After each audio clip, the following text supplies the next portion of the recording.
Assalamualaikum warahmatullahi wabarakatuh. Halo teman-teman, perkenalkan nama saya Sri Wahyuni.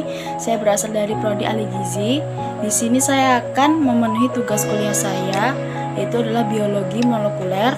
Di sini saya akan mempresentasikan tentang sel-sel atau bagian-bagian sel eukariotik.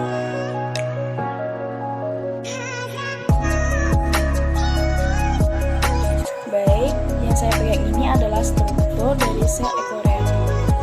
Yang pertama saya akan menjelaskan tentang membran plasma atau dinding sel yang berada di luar lapisan dari sel. Di sini lapisan terluar. Jadi fungsi dari membran plasma atau dinding sel yaitu adalah untuk melindungi dan memberi bentuk pada sel-sel yang ada di dalamnya. Selain itu juga, membran plasma berfungsi untuk mengatur keluar masuknya molekul-molekul tertentu yang boleh dan tidak diizinkan masuk. Yang kedua yaitu adalah nukleus atau inti sel yang berada di tengah. Nukleus berfungsi untuk mengontrol semua aktivitas sel, seperti pertumbuhan, metabolisme, dan untuk menyimpan materi genetik. Di dalam nukleus terdapat nukleolus yang berfungsi untuk membentuk ribosom dan mensintesis berbagai macam molekul RNA. Di dalam nukleolus terdapat benang-benang yang disebut kromatin. Benang ini akan membentuk dan memadat dan menjadi pendek sehingga membentuk kromosom dan menjadi DNA yang membawa sifat keturunan.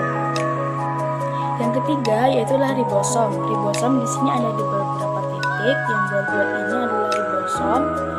Ribosom berfungsi untuk mensintesis protein atau untuk memproduksi protein. Yang keempat yaitu adalah mitokondria. Di sini adalah letak dari mitokondria, ada di beberapa titik. Ini adalah mitokondria.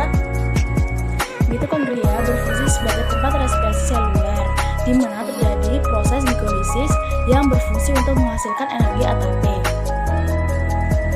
Yang kelima yaitu adalah retikulum endoplasma atau RE. Di sini letak dari retikulum endoplasma yang dari sel yang saya buat. Retikulum endoplasma atau RE ini berfungsi untuk mendukung sintesis protein dan menyalurkan molekul-molekul. Selain itu juga untuk membantu pembentukan protein menjadi enzim. RE dibagi menjadi dua bagian, yaitu adalah RE kasar dan RE halus. RE kasar berfungsi untuk mensintesis protein melalui proses penerjemahan dan memproduksi sel. Yang kedua yaitu adalah RE halus, yaitu berfungsi untuk menyimpan enzim, mentransport atau mengirimkan lipid dan protein dari RE kasar ke sel lain. Yang keenam yaitu adalah badan Golgi atau aparatus Golgi. Di sini adalah letak dari aparatus Golgi dari sel yang saya buat. Aparatus Golgi atau badan Golgi berperan dalam pengumpulan lemak dan protein dalam retikulum endoplasma. Selain itu, peran dari badan Golgi yaitu adalah untuk menghasilkan zat yang masih dibutuhkan oleh sel. Yang ketujuh yaitu adalah lisosom. Ini adalah bentuk dari lisosom. Lisosom ini adalah sel yang mengandung banyak sekali enzim.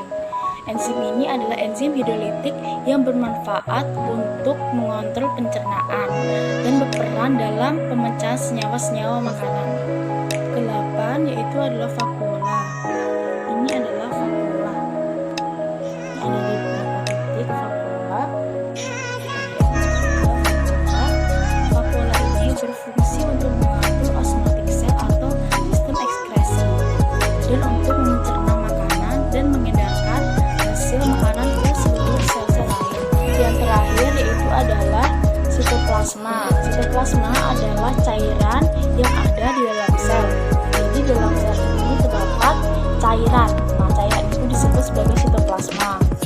Sitoplasma berfungsi untuk memoderator dari reaksi kimia dalam sel dan untuk membantu kinerja organ sel. Selain itu juga, sitoplasma berperan dalam pembentukan proses perkembangan, pertumbuhan, dan reaksi dalam sel.